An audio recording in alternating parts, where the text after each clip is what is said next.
AI 혁명 하면 어떤 기업이 먼저 떠오르시나요? 아마 대부분 엔비디아나 오픈 AI 같은 이름들을 꼽으실 겁니다. 하지만 오늘 우리가 들여다볼 곳은 바로 그 화려한 모델 뒤, 이 모든 걸 가능하게 하는 진짜 거인, 브로드컴입니다. 이 문구가 지금 상황에 딱 들어맞는 것 같아요. 우리가 아는 엔비디아, 오픈 AI 같은 스타들 있잖아요? 근데 진짜 중요한, 어쩌면 돈과 권력이 오가는 진짜 이야기는요, 사실 이런 무대 뒤에서 벌어지고 있다는 거죠.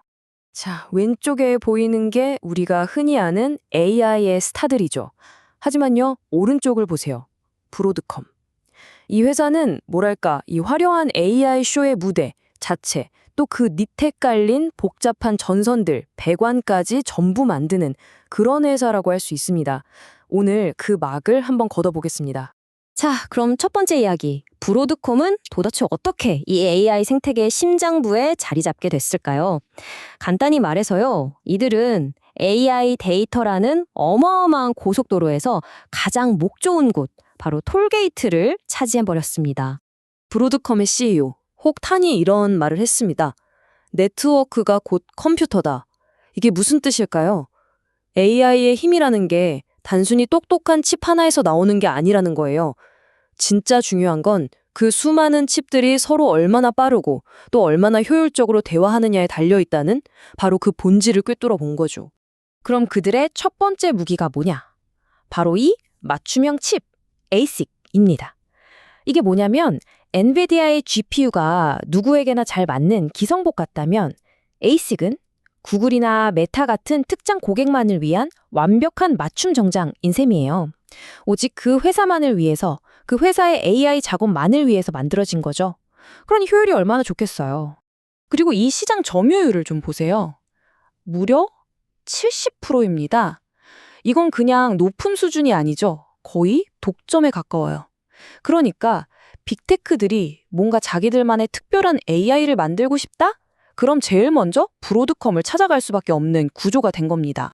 자, 두 번째 핵심은 연결 그 자체입니다. 바로 네트워킹 스위치인데요. 이게 뭐냐면 수만 개에 달하는 AI 칩들을 하나로 묶어주는 데이터 센터의 교통 경찰 같은 역할을 해요. 데이터가 막히는 병목 현상을 없애서 정보가 물 흐르듯이 쫙쫙 흐르게 만들어주는 거죠. 여기서는 더합니다. 점유율이 90%가 넘어요. 이건 뭐 사실상 시장을 그냥 다 가졌다고 봐야죠.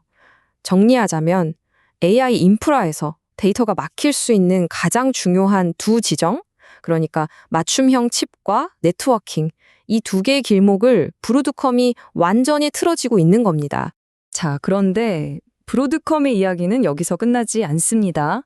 하드웨어만 잘하는 회사가 아니에요. 아주 공격적이면서 동시에 엄청난 논란을 몰고 다니는 소프트웨어 전략이 또 있습니다. 그 시작이 바로 이겁니다. 2023년에 무려 600억 달러, 우리 돈으로 약 80조 원이 넘는 돈으로 소프트웨어 거물인 VM웨어를 인수하죠. 이건 그냥 돈이 많아서 회사를 산 게 아니었어요. 아주 치밀하게 짜인 큰 그림의 시작이었습니다. 그 결과가 어땠을까요? 이 차트를 보세요. 정말 말이 안 나올 정도입니다. 브로드컴은 원래도 수익성이 좋았던 VM웨어의 영업이익률을 22%에서 77%로 3배 이상으로 그냥 확 끌어올려버립니다. 거의 뭐 연금술에 가까운 마법을 부린 거죠. 아니, 어떻게 이게 가능했을까요? 바로 이 전략 때문입니다. 애널리스트들이 가혹하다, 심지어는 약탈적이다라고까지 평가하는 아주 극단적인 방식을 썼기 때문이죠. 방법은 이렇습니다. 기존에 쓰던 라이센스는 그냥 막무가내로 종료시켜버려요. 그리고 고객들한테는 훨씬 비싼 새 구독 상품을 강매하는 거죠. AT&T 같은 회사는 가격이 무려 1000% 넘게 올랐다고 소송까지 걸었습니다.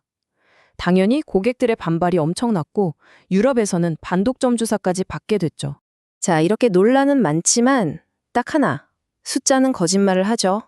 하드웨어 시장을 지배하고 소프트웨어로는 현금을 빨아들이는 이 양날개 전략으로 브로드컴은 그야말로 거대한 금융 제국을 건설했습니다. 지금 AI 관련해서만 받아놓은 주문, 그러니까 수주 잔고가 730억 달러예요.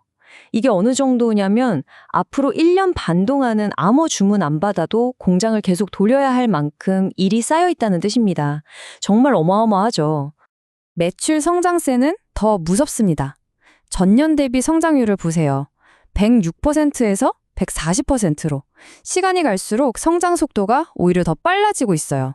보통은 성장세가 둔화되는데 여긴 거꾸로 가고 있는 거죠. 그리고 가장 중요한 부분입니다.